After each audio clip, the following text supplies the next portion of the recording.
Hello everyone, I'm Zixuan. Thanks for having me here today to share my experience about the 1119 Paper 1, which is also the reading paper. Before I start my presentation, I'd like to mention that actually many of us tend not to take this paper seriously, just like what I mean in the title I gave to my sharing session today. I say this because many of my friends completed the reading paper without fully utilizing the time given. So here, I'd like to stress that this paper is definitely not going to be easy as you think, that you can complete it without rushing. Of course you can, if you have a high proficiency level in English or you've done a lot of exercises before a sit for exam. But if you're not really that good at English or you didn't take this paper seriously, I'd advise you to at least give some attention to it because you might not be able to score well if you do nothing for it. So now let's see what I'm sharing with you guys today is the do's and don'ts when you're doing a reading paper. Next, I'm going to introduce you the two main techniques to be used, and I've tried to analyze the types of questions in part 1 to 3 and some exercises from the state trials. First, the do's and don'ts.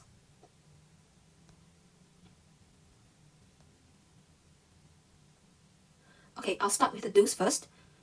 First, every word counts. What does this mean? What I mean here is every word which is on the test paper should be given attention. Even the small words like and, or, so, and even the punctuation should be given attention. Next, you need to think critically but not generally to make assumptions. For example, when even one word in an option is false, it's not true in that situation, the whole statement is obviously going to be false too, right? So that option should be cancelled out or marked as F, which stands for false. If an option is not stated in the extract or the text given, then that option is not going to be the answer as it is not even mentioned in the extract. So how can you say that it is true or just assume that it is true for that particular question? So by this way, I suppose you can easily find the correct answer. And the third one, of course, we have to be careful. We have to bear in mind that the examiner always the examiners will always try to trick you, so be careful.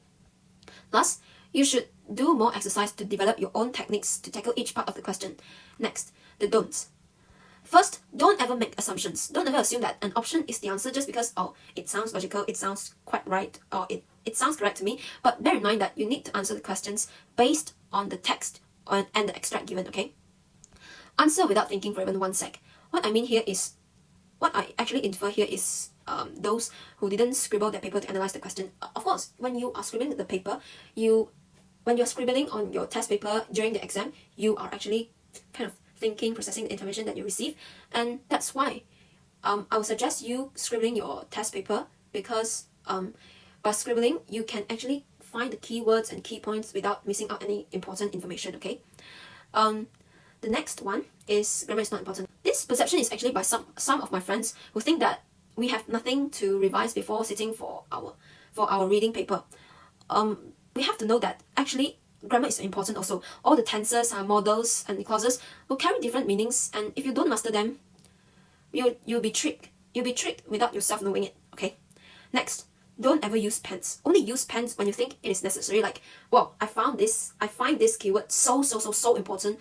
So in this case, you can use a pen to circle or just box that important keyword. Or else just use pencils. So last but not least, reading is easy peasy. I can even sleep. So reading is not easy as you think. So be careful, okay? I think this is quite straightforward, so I'm not going to explain in detail in this part. So next part. The second section.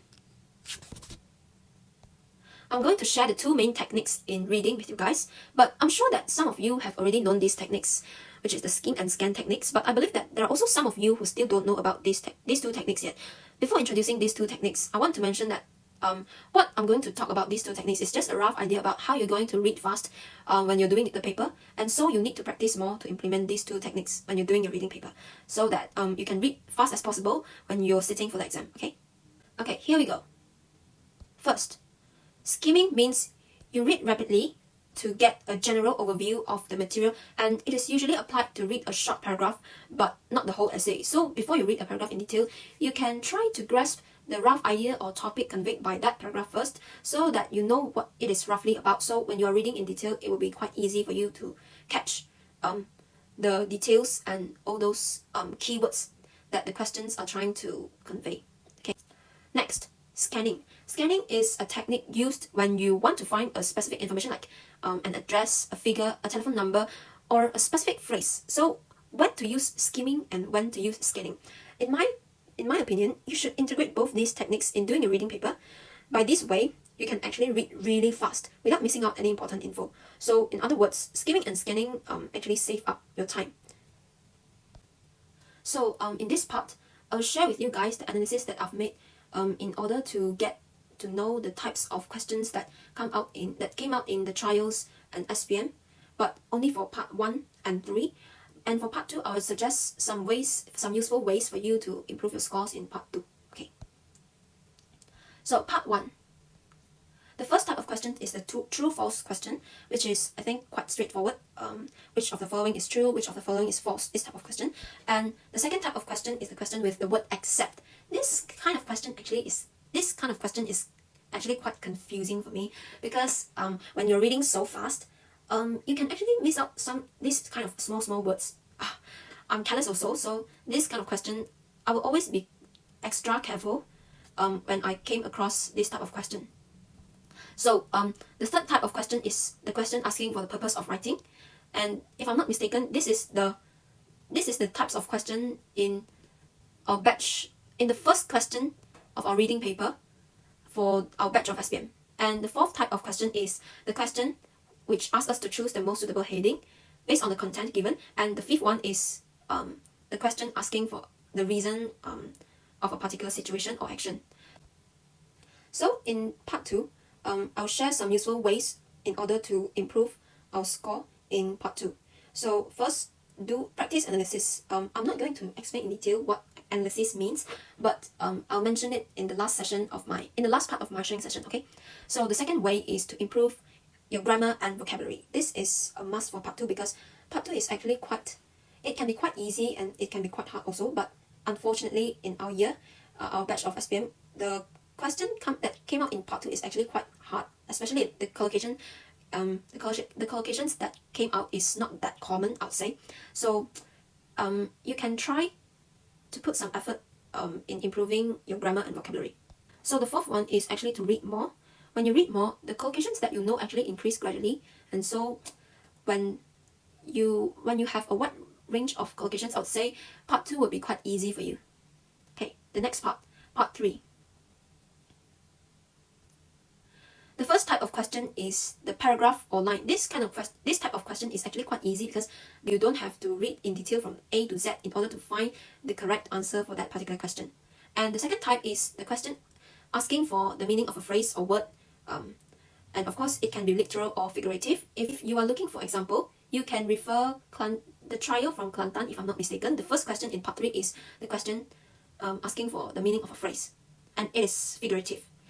The third type of question is the question asking for the purpose of the article, and the fourth one of a paragraph.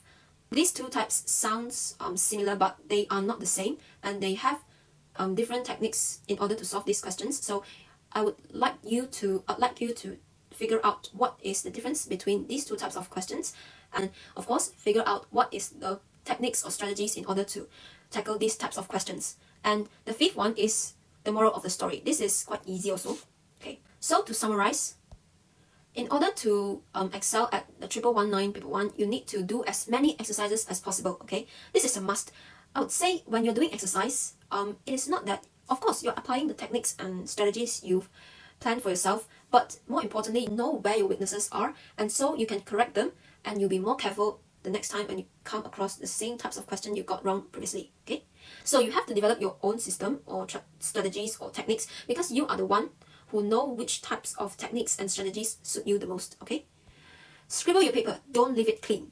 Of course, scribble for keywords, key points, and you can even highlight on the test paper, because the test paper is not going to be reused. Timing yourself is not a must, but it is quite necessary, because I'd say when you time yourself, you actually get to know which part. For example, part 2, you know that you get to know that part 2 is actually the part you should spend the least time at. Okay, so that's the purpose of timing yourself. Know your errors and correct them. So last but not least, here are some exercises in which I compile all the state trials in my year, and I would advise you to complete these. It would be better if you start now to complete all these state trials, because you're going to have your own trials too. So feel free to scan the QR code to access the PDF file. So before ending my sharing session today, I'd like to make a small promotion for my English tuition teacher, Madam Lee. She's a teacher who has more than 20 years of experience. Remember the analysis that I mentioned previously? This is actually a technique invented by her in order to help her students to learn English more systematically. So if you're interested, feel free to contact her and she'll be willing to help you out. Okay. And that's a wrap. Thank you.